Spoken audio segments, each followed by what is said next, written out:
So how I started to paint, I may have mentioned that I spent many years as a dancer and a choreographer, and I still am very much a part of that world, but that was my training.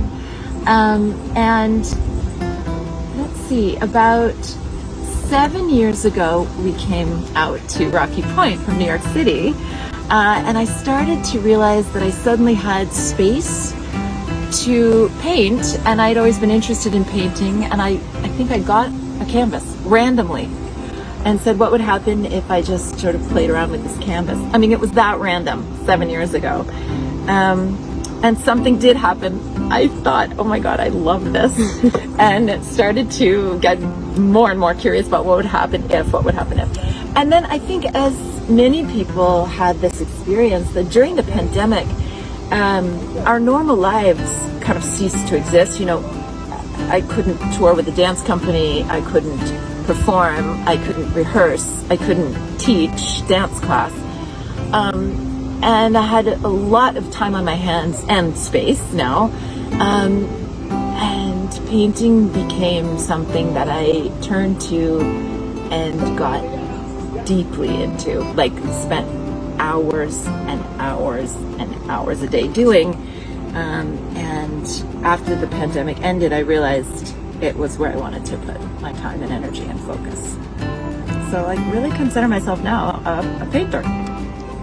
Here is the Long Island Sound, and we were lucky enough to find a spot here where I can, from my painting studio, turn around at any moment and have this feeling of spaciousness, and also a horizon line that is ever changing, and the colors are always different every single time I look at it. Sometimes incredibly rich and strong, and sometimes very subtle with hues, but almost always the way that we're looking at right now, lines. And many times triangles, actually. If we were to go down to the beach, you would see a perfect triangle, the way the water hits the shore, and then the way the cliff comes up from the shore.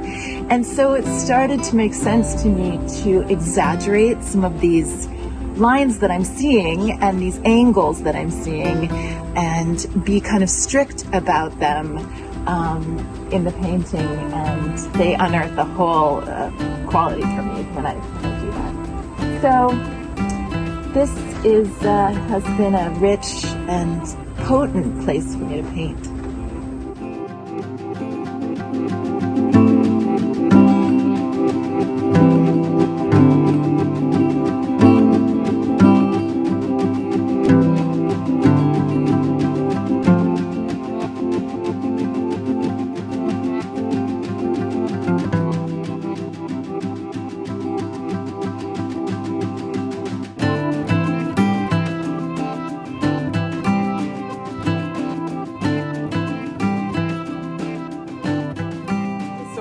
Way of remembering colors that I like. You know what I mean? So I don't ever know why I kept all these palettes. And look at these are so cheap. Hard, actually. Yeah, right?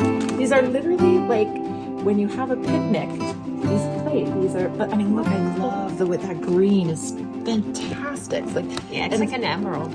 Emerald, but it's over blue, and also this is kind of beautiful too. That rusty color. Yeah, right. So I know what these colors are, and I know kind of how I got them. Very rich.